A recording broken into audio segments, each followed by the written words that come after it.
What's up guys, this is Wenzes. Welcome back to my channel where we talk about personal development for INFJs and how to create an epic life on your terms. And today I want to talk to you a little bit more about the NITI loop. On Saturday I had a life workshop and actually I had quite some questions about it, so I thought let's go back into it, let's talk about it a little bit more, because first off, so many INFJs don't know what this is about. Then we don't ever talk about what the benefits are of it, because it's always looked at, oh, the negative NITI loop. But you also have great qualities that come with it. We just have to keep it in balance. And then of course, we're gonna talk about the strategies that you can use to get out of the NITI loop, not go overboard, and experience it in the best way possible. Before we get started, I wanna remind you, I pre-launched the boot camp. Our first session is July 11th. And if you join before July 4th, you get access to the early bird prize. All the information you find below. So let's talk about it. The NITI loop. You may have heard about it, a lot of you know a lot about it, but there's still a lot of questions. NITI loop stands for introverted intuition and introverted thinking loop. So our first and third function. And this is not something that only concerns INFJs. This applies to all personality types, that we have a loop with our first and third function. And it's really interesting to observe because we, all of us, have an addiction to our third function. It is called our hidden agenda. It's something that we love, it's something that we appreciate, but we also overestimate it. All of us, we all think that our third function is much stronger than it actually is. And so we hang on to it. We want more of this. And by doing this, we bypass our second function. And then we create this unhealthy loop that for introverts can lead into depression, in a way of isolation, in a way of losing touch with reality. And for a lot of extroverts, it comes out as aggression. It comes out as constantly having to do things, being a workaholic,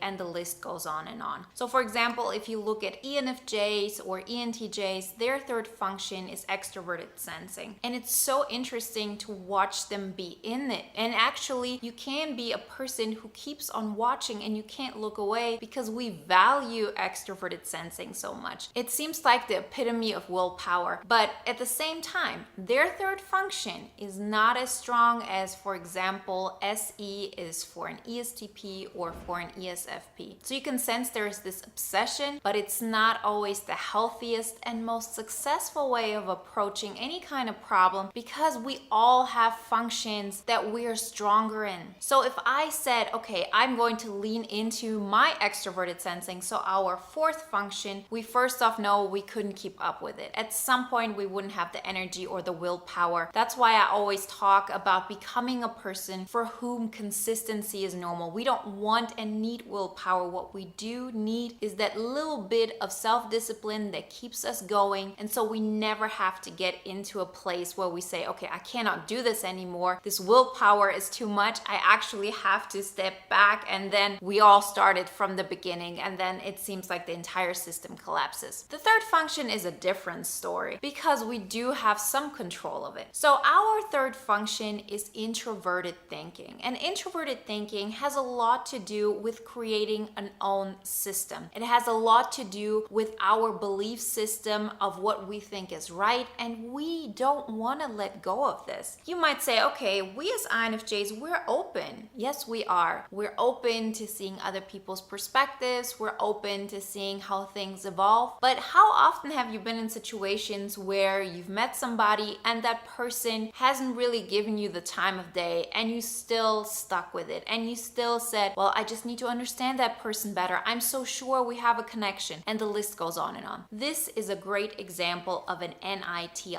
loop. Same thing if you, for example, have a job and you say, I just have to perform better. I just have to do better, and then it will get better. You know, like all of this, like just hard work and it will pay off. This is also a great example of an NITI loop. So you might ask, how does that play together? Well, let me explain it to you. NI is our first function, so introverted intuition. intuition. This is where we establish all kinds of ideas. So everything that we absorb through NI. So let's say you're in a situation with a person that you might be interested in, or you're at a job situation where you feel like, oh, I could actually win in this game. You import all of this information through your NI, and then you make a judgment. You make a judgment of, that's a great person. That person fits perfectly for me. I would be able to help them so much. We would be best friends, or this could be a great relationship. But what you get back from the outside is a discrepancy. That person doesn't show any interest. That person doesn't show you that they want to spend time with you. But we cannot let go, because in our mind, this is the truth. We know that there is a connection. We know we had this moment. And the same thing goes with the example for the job. We know we could make this happen. We know that if we only pulled through, this would be a great opportunity and everything would work out and my hard work would pay off. And then you keep on doing it, and nothing happens. This is perfect for the quote of insanity. What is insanity? It's doing the same thing over and over again and expecting a different result. But as I said, if we're not willing to recognize that we fall into this NITI loop because we're so addicted to our TI, we're so addicted to our way of thinking, we are addicted to holding on to that belief system. And don't get me wrong, I'm not saying INFJs are stubborn. I'm not saying INFJs are not open to new ideas. What I'm saying is that we don't even recognize that there is a mistake in our thinking. And unless we're able and willing to look at it from the outside and admit to ourselves that yes, I'm an INFJ, I'm not an INTP, I'm not an ISTP, those types that have TI as a first function, knowing very well that there will be mistakes in my thinking pattern, and they will happen because of a lot of reasons. Number one, we are influenced by our environment. If you are around one person, you adapt a lot of their belief systems. You adapt a lot of how they go through life, the way of cognitive thinking, their way of approaching the world. And this happens automatically, specifically when you're not aware of it, specifically when you're not willing to admit to yourself that maybe your TI is not as strong as you want it to be, because that is the key point. It's not so much the problem that our third function isn't as strong as, for example, it would be for an INTP or an ISTP. It's that we don't even recognize that we have to take a step back. Because what's the difference for an INTP or an ISTP? They have such a strong understanding of their own thinking and what is good for them and what makes sense for them, that when they're around other people, they don't get bamboozled as easily as we are. They can stand in a situation and know very well that I'm willing to change my mind much easier because I know how strong it is. If I'm able to hold on to my own beliefs and in a way where I know what my preferences are, I know what is best for me, then if I'm so aware of it, I'm also much more likely to be open to new ideas, to change my thinking process. This is the same thing with us with an I. That's why we can immerse ourselves in other people's minds, because we know we have such a big control of our imagination that we're able to tap into somebody else's and enjoy it and know that in the back of our mind we still know who we are and that we're not going to lose ourselves through an I, right? But TI is really the internal logic. It's about something that creates structure from our NI. So if we continue the circle, this so-called NITI loop, what do? We don't take any more new information, we just take in more detailed information. So let's say there's this example with that one person that you had a moment with, and then for some reason that person doesn't want to be around you anymore, probably because you're different, you have different ideas, and we actually try to convince them that we would be so great for them. We're trying to understand it all through this one TI system that we have created, and we're not willing to let it go. A way of letting go of TI would be to say, okay, maybe that person isn't that great as I think they are. Maybe there's something wrong about the way I imagine them. And I know that this is something we as INFJs do so much. And this is not just when it comes to another person, but also other circumstances. We have this idea, we have this image of that's how that person is, and there's nothing that can make us stop.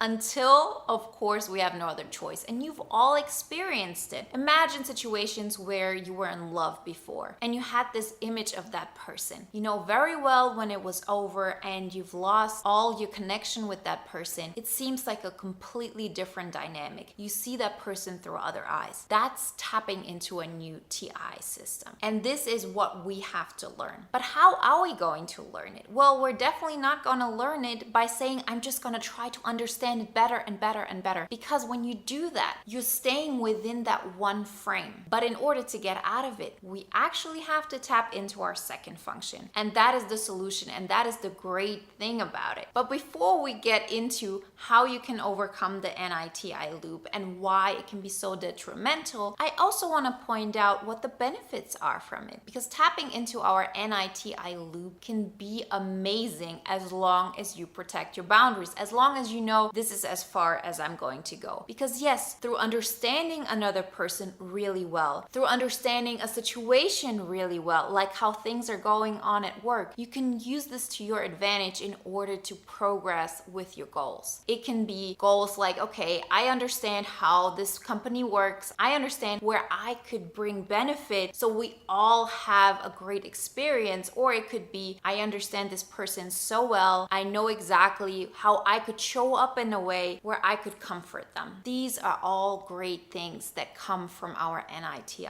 loop. But it becomes dangerous when you start thinking about situations that are not helping you to move forward. Also in the workshop, I gave this example. Imagine you're in a physically abusive relationship. You could try all you want to understand where this other person is coming from, why they're suffering so much, how I triggered them, and why they really need my help. You can manipulate yourself to such an extent that you understand everything about them. That's a typical narcissist codependent relationship, and I've been in those so many times, and I see so many INFJs get into those situations over and over again. They happen because we neglect what is good for us, and we continuously try to understand how to improve a certain situation instead of changing the dynamic altogether. And so how do we change the dynamic? So let's say in that physically abusive relationship, as I said, yes, you might think about why that person is doing what they are doing, but I shouldn't be thinking about that in the first place. I should have a boundary where I say, if that person doesn't treat me well, then I'm not even thinking about where they're coming from. I'm not trying to help them if that means that I have to suffer. And this is something where we have to be strict, because in that moment, it doesn't feel right. It feels like you're abandoning the other person. It makes us feel like we are a bad person, and the list goes on and on. So the solution is always the second function. And in our case, it's extroverted feeling. And don't mistake this. Extroverted feeling is not about creating harmony, how so many INFJs think, or how it's been explained if you look at it from a rather high level perspective. Extroverted feeling is about expressing an emotional state, specifically if it's our second function, right? Our second function is a creative function. So this is something which we create. Yes, we can create harmony by understanding how an external system works. And so we insert ourselves and we behave in a way that allows harmony to continue or to get established. But you could also create disharmony. You can also create a new system. It can also be that if there are 5 people around and there is this one group dynamic, the moment you step in and you express your authentic self, the entire dynamic changes. You create this harmony by stepping into it, and then a new dynamic is created that is based on all 6 of you and not the 5 people that were there in the beginning and you just try to adapt. And when you do that, you create space for yourself. You never get in a situation where you have to understand things so deeply in order to have a fulfilled life. I remember when I was in those NITI loops, I, for example, knew absolutely everything about my best friend. I knew exactly what kind of music she liked. I knew exactly what to do in order to cheer her up. I knew what made her happy. I knew so much of her internal world. And I thought, if I give that up, then I'm not a good friend. But that is not the truth. Once I was pushed to the corner and I had to change, I recognized that I was going way too much in this NITI loop, and I actually had reality breaks. I did not want to have anything to do with real life. Once I understood that, I also understood that I have to put way more attention to my own preferences, what I like, and not only figure it out for myself, but also express it on the outside outside so other people have the opportunity to adapt to them. We want to live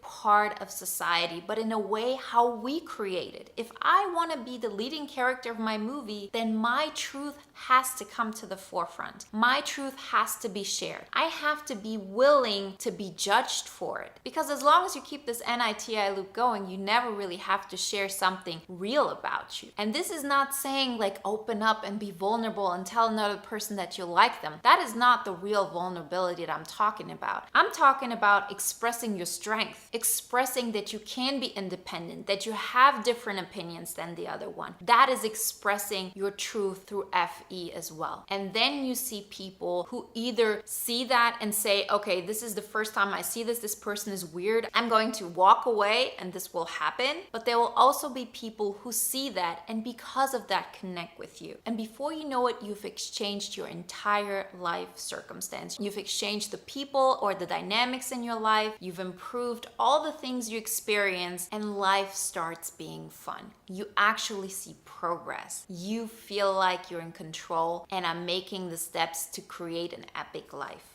on your terms. So I really hope that helped you. Let me know if you want to know more about extroverted feeling and how we can tap into it. Remember to check out the bootcamp. You get access to the early bird prize for a couple more days. And if you want to watch another video now that is in alignment with today's topic, then watch the video on INFJ leadership, because believe it or not, stepping into our own has a lot to do with all of those characteristics that we as INFJs don't want to take on. As in, most INFJs don't want to go into leadership. But watch the video because it will give you a lot more insights. Like always, guys, I wish you a wonderful day, a great week, and I talk to you next time. Bye.